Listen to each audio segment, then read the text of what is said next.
Hallelujah. सभी को जय मसीह की। आज हम जानेंगे कि हम परमेश्वर की करुणा से कैसे घिरे रह सकते हैं। हम देखेंगे भजन संहिता 32 अध्याय उसका 10 वचन से। वचन कहता है, दुष्ट को तो बहुत ही पीड़ा होगी, परंतु जो यहोवा पर भरोसा रखता है वह उसकी करुणा से घिरा रहेगा। परमेश्वर का वचन कहता है कि जो दुष्ट है, जो शैतान है, उसको बहुत ही पीड़ा होगी। सच में शैतान को तो पीड़ा होती है परमेश्वर के लोगों से।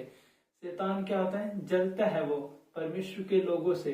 जब परमेश्वर के लोग परमेश्वर में बढ़ते हैं, जब उसके वचनों को पढ़ते हैं, निरंतर प्रार्थना में रहते हैं, उपवास में रहते हैं, तो क्या होता है? दुष्ट जो शैतान है वो क्या होता है? वो जलता है, वो सड़ता है वहीं पर, वो देख देख के घुटता है, मरता है। परमेश्वर का वचन कहता है कि परंतु जो यहोवा पर भरोसा रखता है वह तो करुणा से घिरा रहेगा।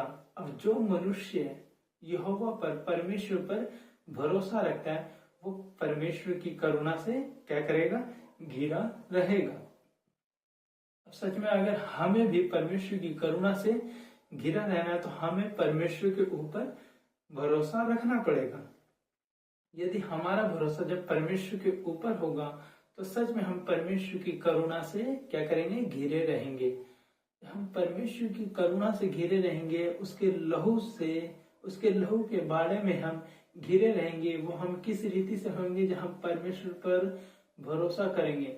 हमारा भरोसा परमेश्वर पर बिल्कुल अच्छे वाला भरोसा हमारा परमेश्वर पर होना चाहिए। हमें हमेशा डिपेंड परमेश्वर पर रहना चाहिए, क्योंकि वो हमारा परमेश्वर है, वो हमारा सहायक है। परमेश्वर का वचन कहता है कि परंतु जो यहोवा पर भरोसा रखता है उसकी करुणा से घिरा रहेगा। वही मनुष्य घिरा रहेगा परमेश्वर की करुणा से जो परमेश्वर पर भरोसा रखता है, जो अपनी किसी भी परिस्थिति में, ठीक है, अपने बुरे हालातों में भी वो परमेश्वर पर भरोसा रखता है, वही व्यक्ति परमेश्वर की करुणा से घिरा रहेगा। यदि हमें भी परमेश्वर की करुणा से घिरा रहना है तो हमें भी संपूर्ण मन से, अपने सच्चे हृदय से परमेश्वर पर भरोसा रखना पड़ेगा। तो हम परमेश्वर पर भरोसा रखेंगे तो परमेश्वर की करुणा से हम घिरे रहेंगे, उसकी सामर्थ्य से हम घिरे रहेंगे, उसके लहू के बारे में हम रहेंगे। हमें अपने संपूर्ण मन से परमेश्वर पर भरोसा रखना है।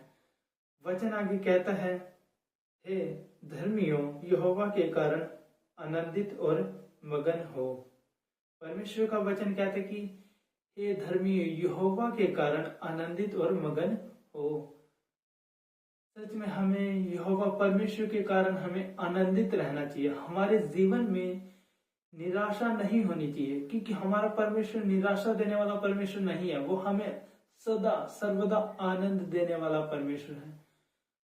उसके वजह से हमारे जीवन में सर्वदा आनंद हमारे जीवन में बना रहता है।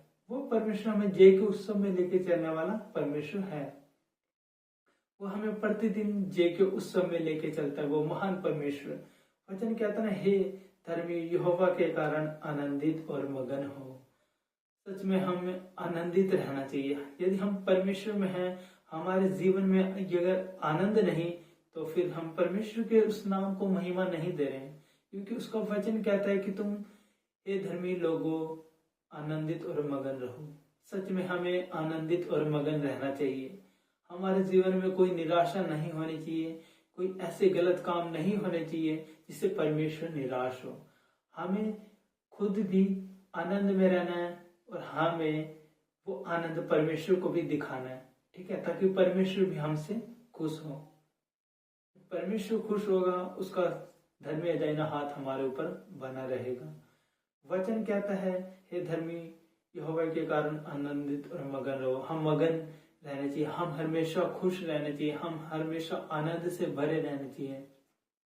परमेश्वर की स्तुति आराधना हमारे मुख से हमेशा होती रहे। आनंद, वो आनंद फूट फूट कर हमारे अंदर से निकले। वो परमेश्वर की करुणा हमारे ऊपर इतनी है ताकि जो दुष्ट है वो देख के क्या करेगा? पहले वचन में क्या है? दुष्ट तो बहुत ही पीड़ा होगी। सच में दुष्ट को फिर क्या होगा? बहुत ही पीड़ा होगी उसे। जब हम आनंद मनाएंगे, परमेश्वर के साथ मगन होंगे, तो उसको सच में बहुत ही पीड़ा होगी और वो उसी लायक है। हमने उसको उसी लायक करना है। परमेश्वर ने उसे रोंदने का अधिकार हमें दिया है, तो हम जरूर उसे रोंदेंगे भी। हम उसे रोंदेंगे क्योंकि परमेश्वर ने हमें अधिकार दिया है कि मैं दुष्ट को तुम्हारे पैरों तले कुचलवा दूंगा। सच में परमेश्वर उसे हमारे पैरों के नीचे कुचलवा देगा। हमें वैसे ही करना है। हमें वचन के अनुसार आनंदित और मगन रहना है। और आगे वचन कहता है, और सब सीधे मन वालों आनंद से जय जयकार करो। परमेश्वर का वचन कहता है, और सब सीधे मन वालों आनंद से परमेश्वर का जय जयकार करो। सच में हमें सीधे मन से, सच्चे मन से, पवित्रताई में हमें परमेश्वर का हमेशा जय जयकार करते रहना चाहिए। वो क्योंकि इस लायक है, वो महान परमेश्वर है, उसको सर्वदा हमें महिमा देनी चाहिए। वो परमेश्वर महिमा के योग्य है। वो परमेश्वर सामर्थी परमेश्वर, हमारे जीवन से उसको महिमा मिले परमेश्वर को। हम हमेशा परमेश्वर का जय जयकार करें। हम हमेशा परमेश्वर के वचनों को अपने मुख से बोलते रहें। हम हमेशा अपने मुंह से परमेश्वर की स्तुति और आराधना, परमेश्वर का धन्यवाद हमेशा करते रहें। इससे क्या होगा, हमारे जीवन में बहुत से ऐसे बंधन जो हैं वो टूट जाएंगे। हर एक बंधन टूट जाएंगे। हर एक दुष्टतान की चालें जो हमारे जीवन में वो सब खत्म हो जाएगी, वो सब नाश हो जाएगी। वो क्या होता है, हम रोज अगर प्रतिदिन अपने मुंह से एक शब्द बोलते हैं, वो क्या होता है, घोषणा। जो हम अपने मुंह के द्वारा घोषणा करते हैं, तो उस घोषणा से हमारे जीवन में बहुत बड़ी बेदारी आती है। हम उस बेदारी को अपने जीवन में रिसीव करें और परमेश्वर के हमेशा उसके वचन के अनुसार, वचन कहता है सब सीधे मन वाले आनंद से यहोवा का जय जयकार करो। सच में हम सीधे मन से, सच्चे मन से हम परमेश्वर का हमेशा क्या करें, जय जयकार करें। वो परमेश्वर महान है, वो परमेश्वर सामर्थी परमेश्वर है, वो इसके लायक है। तो मैं आशा करता हूँ कि ये वचन आपकी जिंदगी में जरूर कार्य करेगा। परमेश्वर ने हमें शैतान को रोंदने का अधिकार दिया, उसे रोंदे। परमेश्वर के साथ आनंदित रहें और मगन रहें, क्योंकि उससे शैतान को पीड़ा होती है और उसको पीड़ा दें, उसको पीड़ा दें। परमेश्वर के साथ आनंद से बढ़ते जाएं, मगन होते रहें और शैतान को अपने पैरों तले कुचल दें। वो परमेश्वर सामर्थ्य है, वो हमसे यही करवाएगा। तो परमेश्वर आपको इस वचनों के द्वारा बहुत आशीष दे। मैं आशा करता हूँ कि ये वचन आपके हृदय में जरूर कार्य करेगा। ये वचन आपके जीवन में एक बेदारी को लेकर आएगा और आप इस वचनों के द्वारा एक चीज को जरूर सीखेंगे। तो परमेश्वर आपको इस वचनों के द्वारा आशीष दे। आप सभी को जय मसीह की।